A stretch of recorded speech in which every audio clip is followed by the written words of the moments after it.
New remote control, idle. It has two types. It can learn from rolling code and fixed code.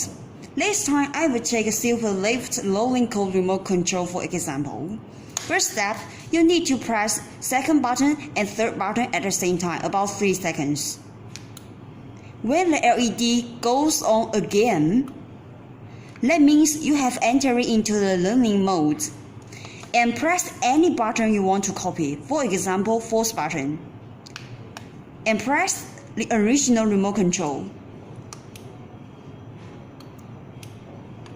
When the LED brights fastly, that means you have learned the code successfully. Yes, just like that. Okay, now use this remote control to learn from the original receiver.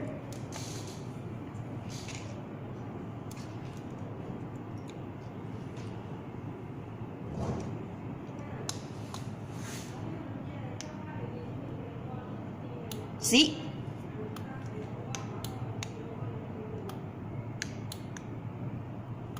It's just like the same as the function as superlift. That means you have copied the rolling code successfully.